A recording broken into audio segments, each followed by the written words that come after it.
Hello beautiful souls, and welcome to today's tarot reading. Today we are using the Wildwood Tarot.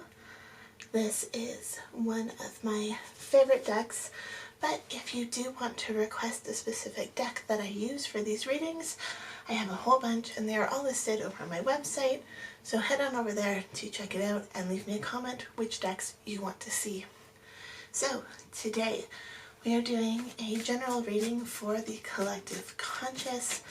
This is a reading that I do weekly, but that doesn't mean that it is time specific. It is a timeless reading, and whenever you stumble upon it, is meant for you. So let's see, what is the energy surrounding us this week? Or what do the cards want to tell us?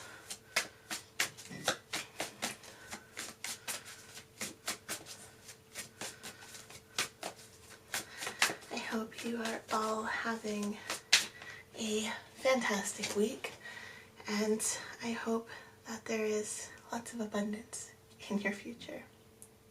I say that because we have the Ace of Vessels.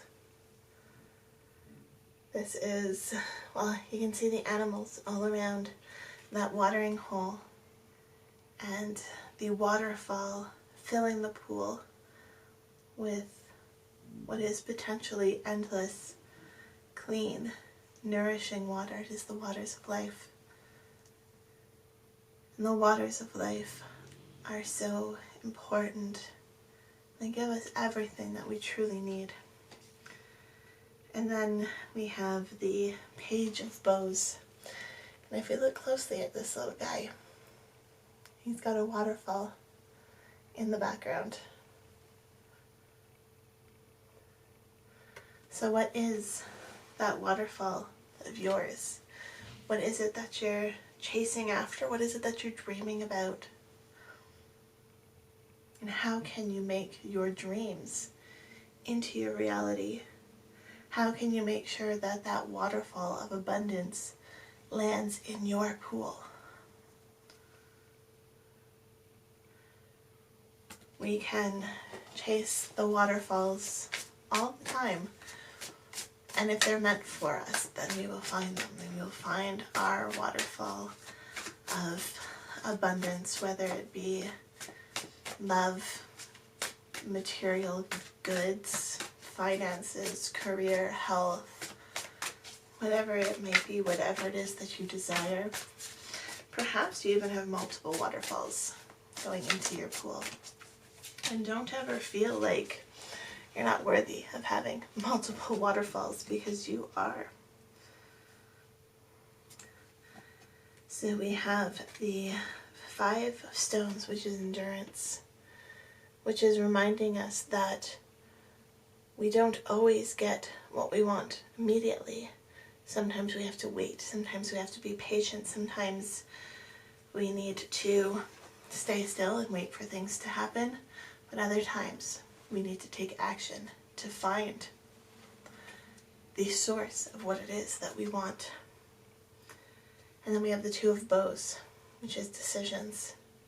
And this is the decision about whether you are going to take action and put in the effort and go for what it is that you want, or whether you're going to sit idly back and wait for things to happen. There is no right or wrong decision. Sometimes it is time for action, sometimes it is time for relaxation, sometimes it's time for waiting. Sometimes we need to give to ourselves and not always be go, go, go. Sometimes we need to pause and take a drink from the waters of life. Relax, sit back, and trust that even if we aren't taking action in this moment, that water is still flowing. But then other times, we need to be on the move. And I feel like with this Page of Bows,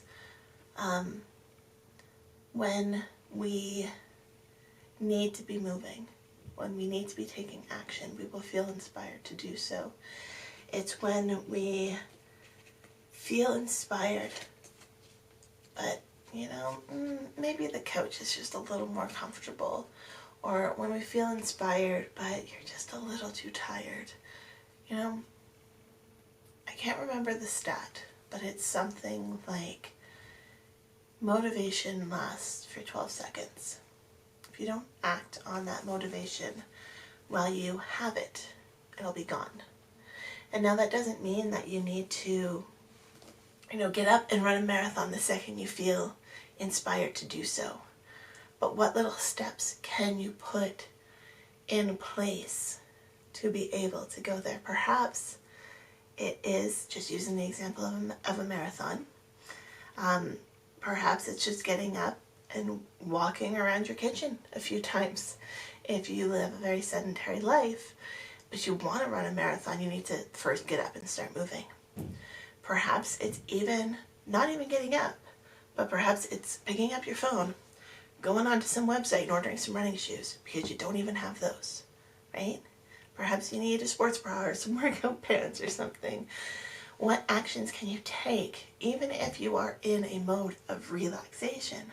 What actions can you take when that motivation strikes to get the ball rolling, to get that action going, so that when you are capable, you can deliver for yourself? What can you start implementing into your life, into your daily routine, that will help you get to where you want to go? We all have different dreams, different waterfalls that we're going after, and no one can tell you what is right or wrong for you, especially what is right or wrong for you in the moment. People can judge and criticize based on their own personal experiences, but everyone's story is different. Everyone has different reasonings, different explanations, different excuses for why they do the things that they do.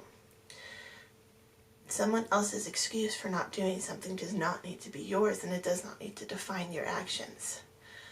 But if we are not comfortable in the decisions that we make, if we say, oh, I should have gotten up off the couch earlier, well, really think about that, because next time when you're telling yourself you really should get up off the couch, maybe you'll actually do it.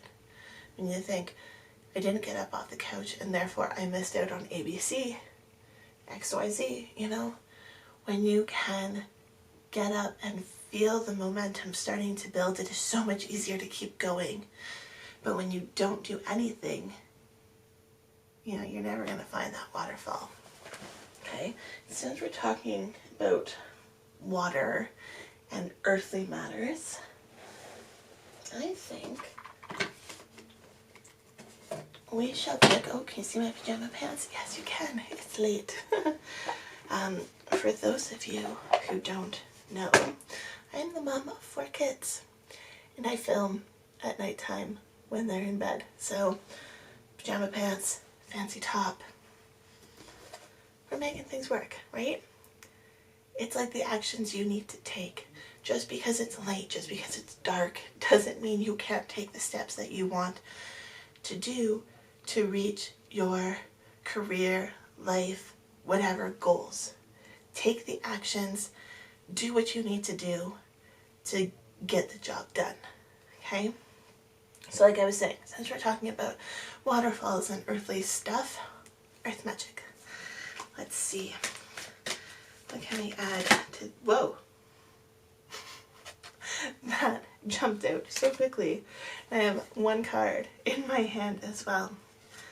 Interesting balance here. So we have childhood innocence, which is the card that stayed in my hand. We have this lush green meadow with a pond. But then we have the card desert, vision quest. And aren't those such polar opposites in terms of their physical environments? We've even got a blue sky versus a very cloudy sky on this card. Now the sun is shining through on this card and the clouds are starting to overtake on this card, but it's still that very interesting dynamic. With the childhood innocence card, I'm feeling like it's time to tap into that that childhood innocence and excitement that you used to feel, you know, when you used to go out into the fields and play. You'd find a stick and all of a sudden, like, the world would morph and, you know, you could be whatever because you had that stick, and it could be, you know, perhaps it was a magic wand, or perhaps it was a sword and you were now in medieval Europe fighting all the knights, right? Like, little things could really spark imagination and joy. And then we've got the card of Vision Quest, which is kind of like, I kind of want to say, like, you know, the adult version of an imaginary situation. Not saying vision quests are imaginary, but it's kind of like the adult equivalent, right? You go out and you allow yourself to be immersed in the environment, and you will allow yourself to hear what your physical surroundings are telling you. So, in a way, we have to balance these two. We have to balance the childhood innocence and living our dreams, and we also have to balance what outside forces are telling us, whether it be the earth, whether it be the universe, whether it be family and friends, or perhaps the fact that you need to go make $20 so that you can buy dinner, you know? What are your dreams and how can you implement them into your life? And if you're not quite sure what those dreams are, we have two very suggestive options. We could go on a vision quest, not necessarily out to the desert. There's plenty of ways to connect with the higher self. There are plenty of ways to connect with the universe and to tap into the energies that are guiding us. Or we could also explore our childhood innocence and what was it that you wanted to do as a child? What brought you pleasure? What brought you joy? And what was it that you wanted to do when you were a child? What was your dream job? And how can you make it your reality?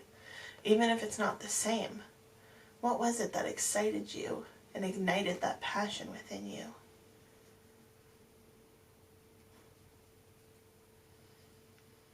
The desert within all of us, especially as we were talking about waterfalls. How can we find our waterfall in the desert? It's an interesting question. But anyways, that is our reading for today. I hope you enjoyed this. If you did, please hit the subscribe button and all those other fun YouTube things, like hitting the like button and sharing with all of your friends. I really appreciate each and every single one of you. Love, light, and happiness to all of you. Have a fantastic day. Bye.